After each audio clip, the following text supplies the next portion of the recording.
Hi, I'm Chris Mueller, and this is your Gospel Preview for the 5th Sunday of Ordinary Time, 2017.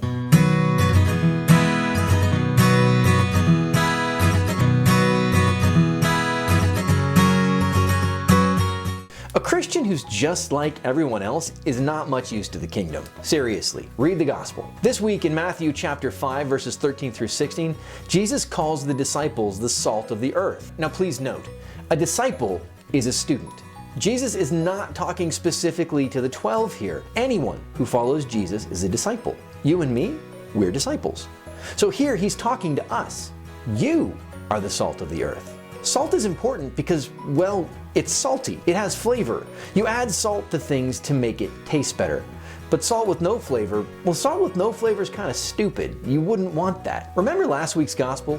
Jesus ends with, "Blessed are you when they insult you and persecute you and utter every kind of evil against you." Did you ever stop to think why? Why would people do that? Why would they utter every kind of evil against me?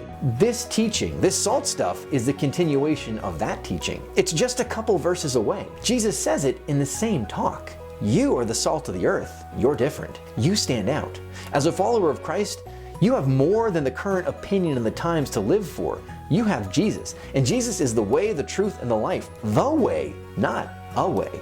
See, that's not a popular sentiment. People want to believe that truth changes to fit the times. You may have even heard or even possibly said things that echo that feeling.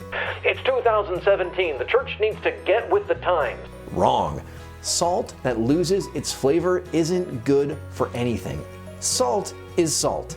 It can't become sugar because sugar's what people want. Jesus goes on, and this is where it gets hard. Not only are we supposed to be different in what we believe, how we live, and who we're living for, we're supposed to live that out in a way that other people notice. You're a city on a hill, a light to the world. Nobody hides a light under a bed. Yes, faith is a personal thing. You should have an intimate, personal prayer life, just like a married couple has an intimate, personal, private life. But the relationship, it's public too. It affects everything. Your faith is similar. A faith that's so private that it doesn't affect the rest of your life, well, it's about as useful as a light under a basket or salt that isn't salty. It doesn't help you, and it doesn't help anyone else. So this week's gospel is a gut check. Are you salt? Are you light? Are you just like everyone else?